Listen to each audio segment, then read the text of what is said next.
Hello student केमिति अच्छे पिला माने आशा करूची तुमने सब बहुत भले थिबो। आज आमे प्रथम अध्याय क्लास 7 रो चिर विकासशील विज्ञान जगतर किछि इंपोर्टेंट क्वेश्चन को डिस्कशन करिबा। तमर बही रे बहुत कम क्वेश्चन देछि, तो से सबंत क्वेश्चन को केमिति हम अति सहज रे और सरल भाषा लिखिबा मु तुमनको ए वीडियो माध्यम रे बुझेबी। तो वीडियो को शेष पर्यंत देखिबो।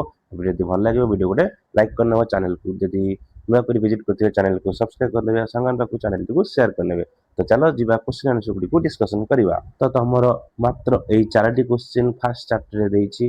तो ए सब क्वेश्चन को हमें केमति लिखिबा हमें देखिबा। तुम माने की प्रकार सृजनशील प्रश्न पचारि पारुछो एटा तमनक पय अछि। माने तुम क्वेश्चन कहिछि तमरो क्वेश्चन रो आंसर दे दिछि, तमे क्वेश्चन टा तयारी करिवो।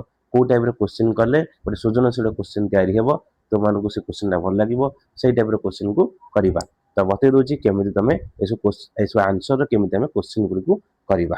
क्वेश्चन गुडी को सब ए टाइप रो अछि। छवि रे दिया जायतिबा उत्तर गुडी को पई केतेक सृजनशील प्रश्न तळे प्रस्तुत करा जायछि। देखो आमे हमर उत्तर थिला ना अल्प किछि क्षीर मिसाओ। तो आ पे हमें प्रश्न को तयारी करि परिबा।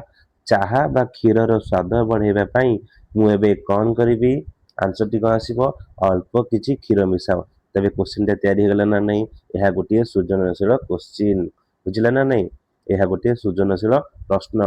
तो ए उत्तर रो तमे ए प्रश्न टी को तयारी करिवो, बुझिला। तो देन सेकंड क्वेश्चन को तुम माने भी चाहिले तुम मन रो भी आ किछि क्वेश्चन को तमे तयारी करि पारिबो। सेमिति किछि नाही जे मु जो क्वेश्चन टा लिखिछि सेटा ही हबो, अन्य भी हेइ पारिबो। ओके तो जीवा सेकंड क्वेश्चन कोन कला देखि दियो। देखो सेकंड क्वेश्चन रो उत्तर देछि कारण बिलेईर दांत गुड़िक बंका। तेबे यही उत्तर को देखिए हमें क्वेश्चन कौन तैयारी करिबा। यही उत्तर देखिए हमें प्रश्न को तैयारी करिबा ना बिलेई तार शिकार बा मूषा को शक्त भाव में कामुड़ी धरी रखी पारे काहेकि ना कारण बिलेईर दांत गुड़िक बंका। भल लागला ना क्वेश्चन टा, ठीक अछि। जीवा आ गोटे क्वेश्चन, मात्र चारटी क्वेश्चन अछि, भल भाव देखि लियो चारटी क्वेश्चन गुडी।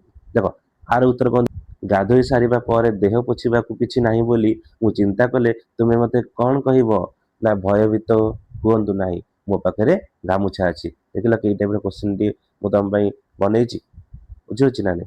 तो बहुत भल लागिबो ए क्वेश्चन गुडी को, आशा करूछि तुमनको सब।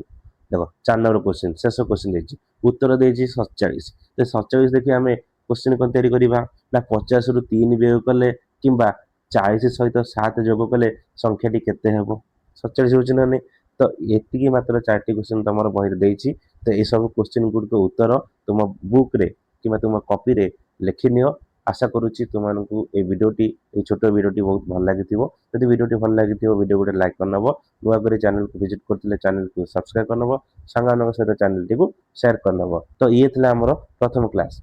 तो आमे नेक्स्ट क्लास रे अन्य विषय गुडी कर क्वेश्चन आंसर गुडी को डिस्कशन करिबा।